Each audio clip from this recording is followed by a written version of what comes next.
Baik, kita lanjutkan. Pembaca tadi sudah bergabung belum?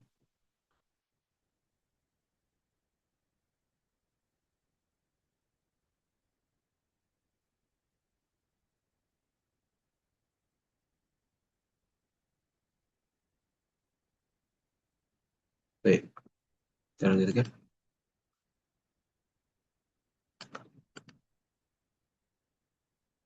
Kemudian selanjutnya wa hadhil a'mal tahrumu 'ala al-muhdith sawa'un kana hadathu akbar aw asghar.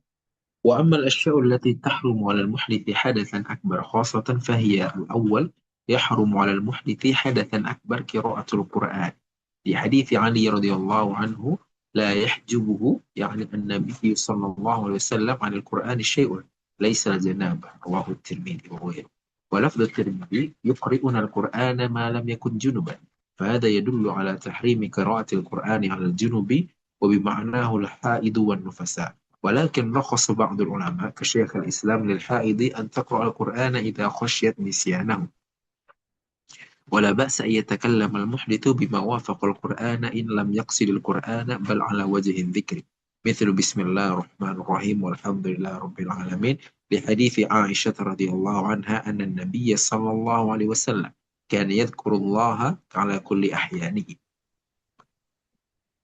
نعم تفضل. Adapun amalan-amalan yang haram bagi orang yang berhadas besar secara khusus yaitu sebagai berikut. Yang pertama, orang yang berhadas besar haram membaca Al-Quran. Berdasarkan hadis Ali radhiyallahu anhu, tidak ada sesuatu pun yang menghalangi Nabi Shallallahu Alaihi Wasallam untuk membaca Al-Quran selain jinabat. Diriwayatkan oleh At-Tirmizi dan perawi lainnya. Sementara dalam lafaz hadis At-Tirmizi disebutkan, beliau selalu membacakan Al-Quran kepada kami, kecuali apabila beliau sedang junub. Dalil-dalil di atas menunjukkan diharamkannya membaca Al-Quran bagi orang yang sedang junub. Dan hukum itu juga berlaku bagi wanita haid dan nifas. Namun bagi sebagian ulama di antaranya Syekhul Islam Ibnu Taimiyah memberi keringanan bagi wanita haid untuk membaca Al-Quran jika ia khawatir melupakan hafalannya. Orang yang sedang berhadas boleh saja berbicara dengan ungkapan yang relevan dengan lafaz Al-Quran, asalkan dia tidak bermaksud membaca Al-Quran. Namun misalnya dalam konteks berzikir, contohnya Bismillahirrahmanirrahim, Alhamdulillahirabbil alamin. Dasarnya adalah hadis Aisyah radhiyallahu anha bahwa Nabi Shallallahu alaihi wasallam senantiasa berzikir kepada Allah setiap waktu. Nah, Ustaz. Nah, kemudian kita masuk ke pembahasan selanjutnya, itu adalah amalan yang haram dilakukan bagi orang yang berhadas besar saja. Ya, berarti hadas yang bersuci itu harus dengan mandi. Nah, yang pertama adalah orang yang berhadas besar haram baginya untuk membaca Al-Quran sampai dia bersuci. Berdasarkan hadis Ali radhiyallahu taala anhu, ini dalil yang pertama. Nabi beliau bersabda bahwasanya tidak ada la yahjubuhu 'anil Qur'ani syai'un laisal janabah. Tidak ada sesuatu pun yang menghalangi Nabi Muhammad SAW untuk membaca Al-Quran selain jinabat. Ya, dari perkataan beliau kita bisa lihat Nabi setiap kali mengajarkan sahabatnya Al-Quran, ya, akan berhenti ketika beliau janabah. Berarti setiap kali beliau dalam keadaan junub, maka beliau tidak akan mengajarkan Al-Quran sampai beliau bersuci kembali. Berarti hanya itu saja penghalang. Sisanya beliau akan tetap mengajarkan. Berarti di sini kita bisa melihat bahwa salah satu yang dicontohkan oleh Nabi Muhammad SAW kepada umatnya adalah hendaknya selalu dalam keadaan bersuci. Ya. Jadi kapanpun kita mau ibadah itu siap. Kapan mau ibadah itu kita siap. Ini anjuran yang atau contoh yang diberikan oleh Nabi kita Muhammad SAW. Kemudian di hadis lainnya, diriwayatkan oleh Tirmidzi, disebutkan beliau selalu membaca Al-Quran kepada kami kecuali apabila beliau sedang junub. Ya. Jadi Nabi Muhammad SAW selalu membacakan Al-Quran, mengajarkan Al-Quran kepada sahabatnya di sepanjang waktu kecuali ketika junub. Maka beliau akan berhenti terlebih dahulu atau tidak mengajar terlebih dahulu sampai bersuci kembali. Nah, dalil di atas menunjukkan, jadi dalil-dalil yang kita sebutkan menunjukkan haramnya seseorang membaca Al-Quran sampai ada ketika dia berjunub sampai dia bersuci kembali. Dan hukum ini berlaku bagi pria dan wanita. Dan wanita juga wanita haid dan nifas. Namun, beliau memberikan namun. Sebagian ulama di antara Syekhul Islam Ibnu Taimiyah memberikan keringanan bagi wanita haid untuk baca Al-Quran jika ia khawatir melupakan hafalan. Nah, Tadi kita ketahui bahwa dasarnya orang berjunub ya, atau yang apapun sebabnya, baik itu karena mimpi basah bagi laki-laki atau haid bagi wanita, itu tidak boleh membaca Al-Quran. Namun ada keringanan bagi wanita yang sedang haid atau nifas, itu tetap boleh membaca Al-Quran selama masa haidnya, karena masa haid itu lama. Ya. Sedangkan kita sebagai seorang muslim hendaknya membaca Al-Quran setiap hari. Maka tidak mungkin kita meninggalkan Al-Quran seutuhnya. Jadi boleh tetap membaca Al-Quran tersebut. Ya. Tapi disyaratkan sebelum membaca Al-Quran tetap berwudu. Ya. Karena adat kita dengan Al-Quran. Kemudian nanti tidak perlu menyentuh, atau menyentuhnya bisa menggunakan sarung tangan atau kain dan lain sebagainya. Jadi selama masa haid dan nifas tetap boleh membaca Al-Quran, pengecualian untuk wanita. Adapun untuk laki-laki tidak ada pengecualian sama sekali. Kalau mau dia membaca Al-Quran berarti dia harus mandi terlebih dahulu. Harus mandi terlebih dahulu. Tadi pengecualian untuk menyentuhnya, untuk menyentuhnya. Nah, untuk itu kalau untuk hadas kecil. Kalau hadas besar, maka laki-laki Afan.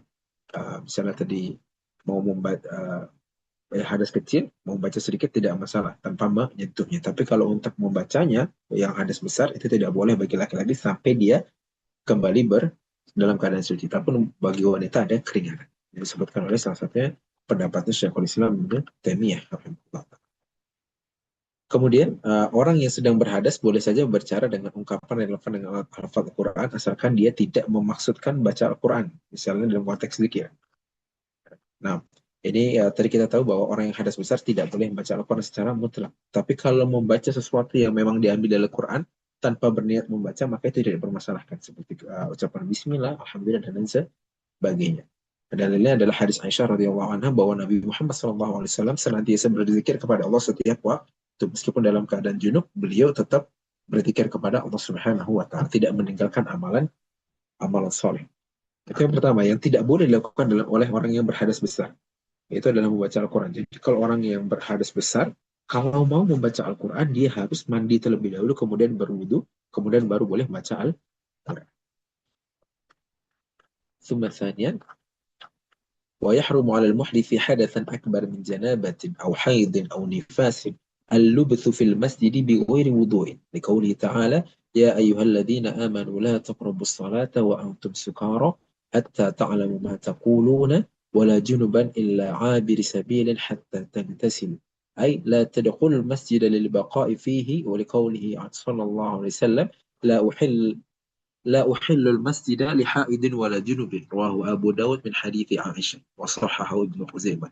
فإذا توضأ من عليه حدث أكبر جاز له اللبث في المسجد، لقوله عطاء: رأيت رجالا من أصحاب رسول الله صلى الله عليه وسلم يجلسون في المسجد وهم مجنبون وإذا توضأوا وضوء الصلاة. والحكمة من هذا الوضوء تخفيف الجنابة. وكذلك يجوز للمحدث حدثا أكبر أن يمر بالمسجد لمجرد العبور منه من غير جلوس فيه، لقوله تعالى: إلا عابر سبيل، أي متجاوزين فيه للخروج منه، والاستثناء من النهي إباحته، فيكون ذلك مخصصا لعموم قوله صلى الله عليه وسلم: لا أحل المسجد لحائد ولا جنوب. وكذلك مصلى العيد لا يلبث فيه من عليه حدث أكبر بغير وضوء، ويجوز له المرور منه، لأن النبي صلى الله عليه وسلم قال: وليعتزل الحيض المصلى. نعم فضل. Yang yang ketiga, yang ketiga, yang kedua, orang yang mengalami hadas besar baik karena jinabat, haid, atau nifas haram berdiam di masjid tanpa wudhu. Berdasarkan firman Allah Subhanahu wa taala, "Hai orang-orang yang beriman, janganlah kamu sholat sedang kamu dalam keadaan mabuk sehingga kamu mengerti apa yang kamu ucapkan.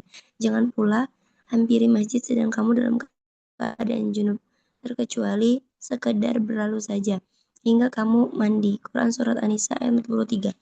Artinya, jangan masuk masjid untuk berdiam di dalamnya, juga berdasarkan sabda Nabi Shallallahu Alaihi Wasallam, "Aku tidak menghalalkan masjid untuk wanita haid dan orang yang junub." Diriwayatkan oleh Abu Dawud dari hadis Aisyah, diantaranya dinyatakan sahih oleh Ibnu Khuzaimah, apabila orang yang berhadas besar berwudu, ia boleh berdiam di masjid.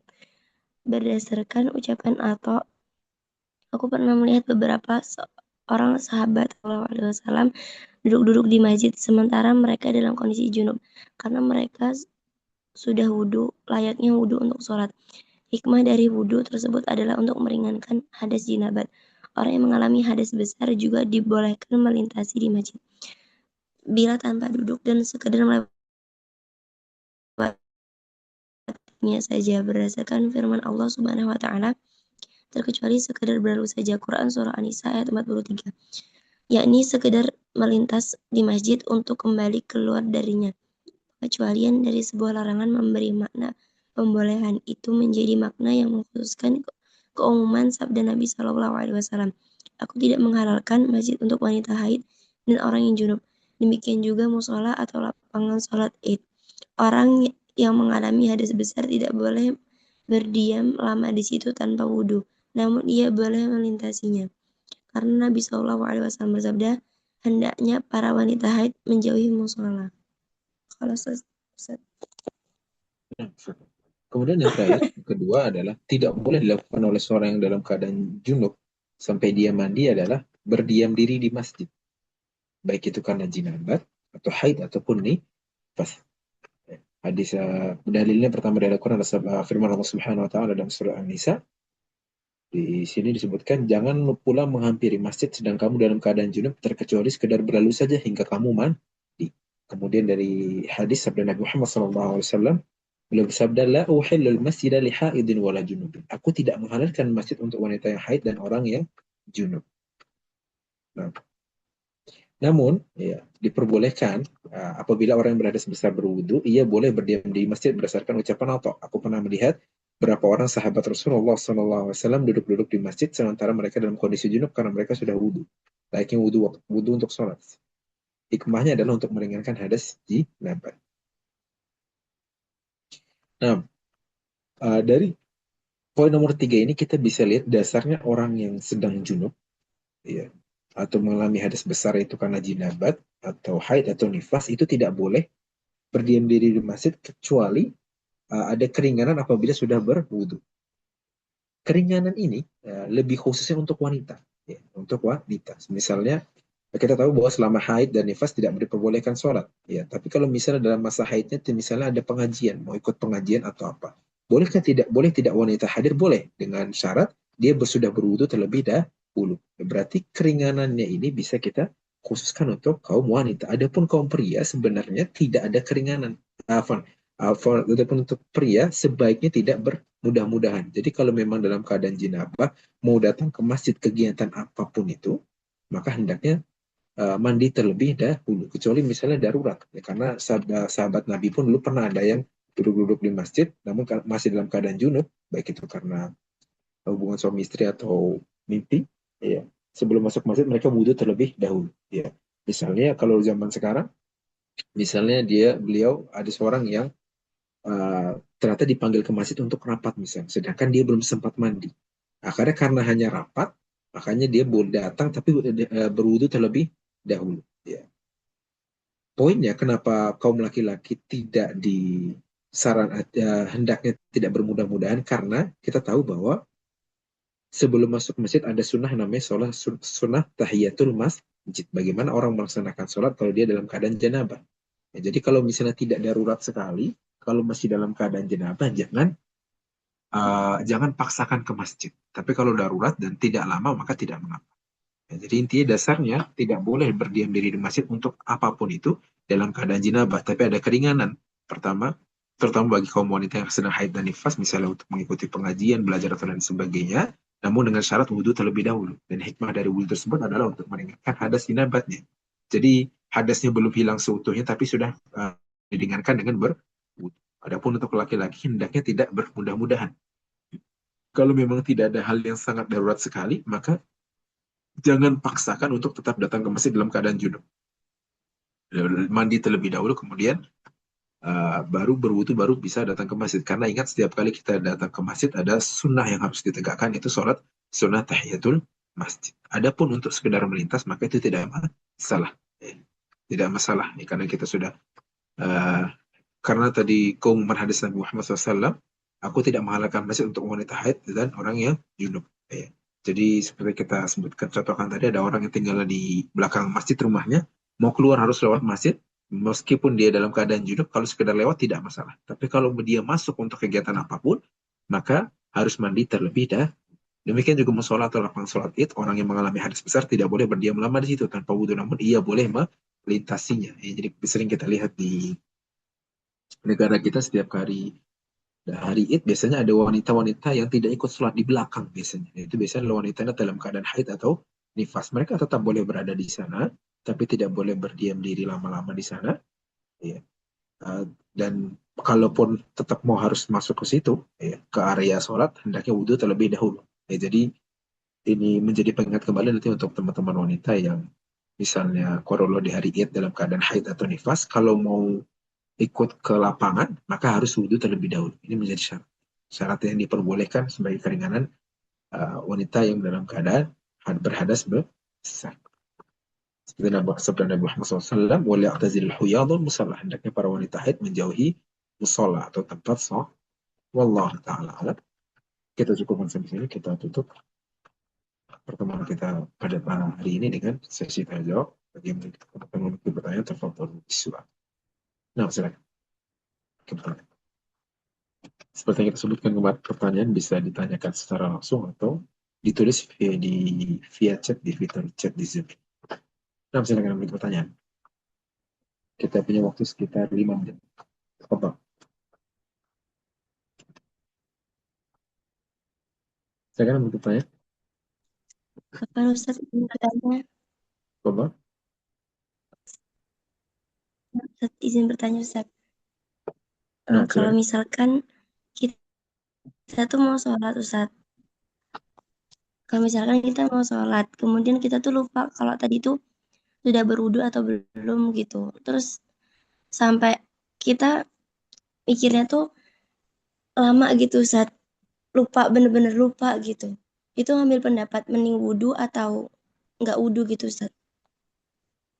Nah, kalau dalam keadaan Syukran tadinya sudah, jazakallahu khairan. oh iya. Nah, kalau tadi keadaannya sudah wudhu sebelumnya, cuma ragu udah batal atau belum, keraguan ini dijauhkan jauh-jauh. Yang diambil adalah sudah berwudunya tadi atau belum batalnya tadi. Contoh misalnya uh, sholat maghrib itu kan dengan sholat isya jaraknya sedikit. Kemungkinan terbesarnya yang jelas kita sudah berwudu untuk sholat maghrib tadi. Ya, tapi yang menjadi ragu adalah kita sudah batal atau belum. Dalam keadaan seperti ini, maka kembali ke keadaan awal, itu sudah berwudu. Tapi kalau memang di awal misalnya kita belum belum ada ke kamar mandi atau belum ada wudhu dari jam 9, sedangkan sholat duhur itu masih jam 12. Kita kembali ke awal. Kalau memang awalnya belum berwudhu, ya sudah kembali berwudhu, langsung berwudhu. Jadi intinya kembali ke keadaan awal. Tapi kalau misalnya seperti tadi, pertanyaannya sudah batal atau belum, maka kembali ke uh, belum batal tadi. Sampai kita benar-benar mencium baunya, misalnya anginnya, atau kita sudah yakin tadi kencing atau lain sebagainya. Tapi kalau yang panjang tadi, kita kembali ke keadaan awal. Itu belum berwudu. Jadi keraguan-raguan ini kita hilangkan dengan keyakinan. Itu langsung ambil ke keadaan paling awal. Jadi kemungkinan paling terbesar ya belum wudu misalnya, karena jarak sholatnya cukup panjang. Makanya ada anjuran bagi seorang muslim untuk selalu dalam keadaan bersuci. Demikian. Allah Ta'ala. Mafhum? Mafhum? Penanya itu. Siapa yang Mafhum bertanya tadi? Ustaz. Nah, jadi ketika dalam keadaan seperti ini, langsung kita ambil keadaan atau kemungkinan terbesarnya. Keadaan awalnya, Afwan. Keadaan awalnya. Keadaan awalnya. Jadi jangan dibiarkan ragu untuk terlalu lama. Allah Ta'ala. Demikian. Nama yang lain, Fullah.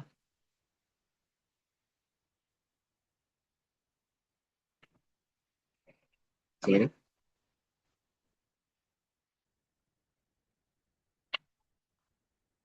Ada pertanyaan lagi?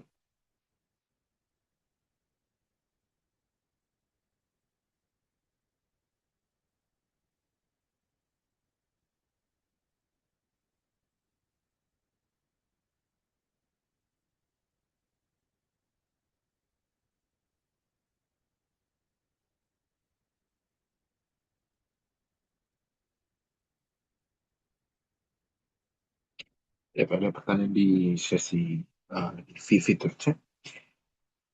Bagaimana dengan Al-Quran yang ada terjemahannya? Wallahu ta'ala alam, ada sebagian ulama yang khilaf di sini, ada yang mengatakan boleh, ada yang tidak, namun yang terbaik adalah tidak. Ya, karena meskipun terjemahannya itu bukan berbahasa Arab, tetap ada versi aslinya biasanya. Jadi misalnya di sebelah kanan Al-Qurannya, sebelah kiri terjemahannya. Jadi yang terbaik adalah tidak menyentuh Al-Quran tersebut kecuali dalam keadaan suci. Makanya yang paling aman adalah zaman sekarang, apalagi lebih mudah, kalau memang belum bersuci mau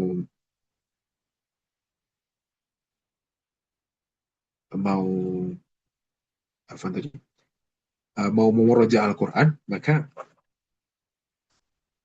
maka bisa menggunakan HP atau tab atau yang lainnya, karena para ulama mengatakan bahwa perangkat-perangkat ini, handphone dan lain sebagainya, handphone dan lain sebagainya, itu dasarnya bukan Al-Quran. Ya, jadi yang terbaiknya dengan adanya khilaf tadi adalah menghindari, menghindari uh, tetap menyentuh Al-Quran. Kalau memang harus, kita bisa menggunakan perangkat-perangkat yang sudah ada zaman sekarang. Karena dasarnya bukan Al-Quran. Wallahu ta'ala. Mafhum ya, nanya ya.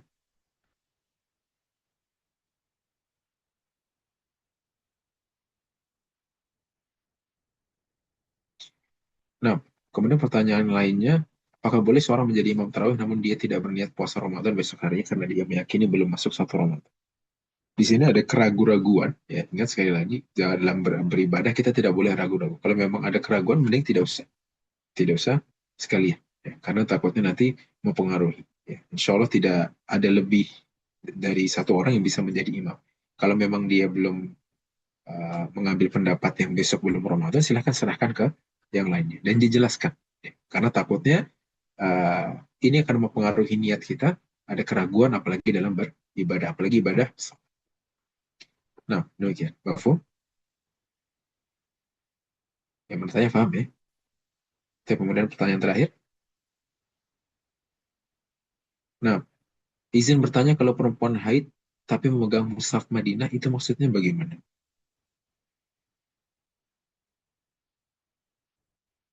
Nah, seperti yang kita sebutkan tadi, ya dalam keadaan jinabah, haid, nifas, atau uh, yang lain sebagainya, tetap boleh, ya, memegang Al-Quran, tapi harus ada alasnya, harus ada pembatasnya. Dan ini tidak ada pengkhususan mau mushaf Madinah atau mushaf Makkah atau mushaf Indonesia, tidak ada batasan. Ya. Jadi untuk wanita-wanita yang haid atau nifas, ingin mengisi waktu haid dan nifasnya tetap bisa membaca Al-Quran, maka pertama usahakan tetap berwudu terlebih dahulu. Kedua, hindari menyentuhnya secara langsung, baik itu dengan sapu tangan, sarung tangan, atau kain dan lain sebagainya. Demikian. Allah Ta'ala. Mafhum ya bertanya? Baik. Jika demikian, kita cukupkan sampai sini. فنكتفي ونختتم بدعاء كفارة المجلس. سبحانك اللهم وبحمدك أشهد أن لا إله إلا أنت أستغفرك وأتوب إليك. فأقول لكم جزاكم الله خيرا وبارك الله فيكم وزادكم الله علما warisan fi talabil ilmi. Semoga Allah Subhanahu wa taala menjadikan kita termasuk di antara orang-orang yang selalu menjaga kesucian kita sebagai seorang muslim. Dan semoga Allah Subhanahu wa taala memudahkan kita dalam menjalankan ibadah di bulan suci Ramadan. Allahumma balighna Ramadan, Allahumma balighna Ramadan, Allahumma balighna Ramadan. اللهم آمين من رب العالمين. وآخر الكلام والسلام عليكم ورحمة الله وبركاته. Waalaikumsalam.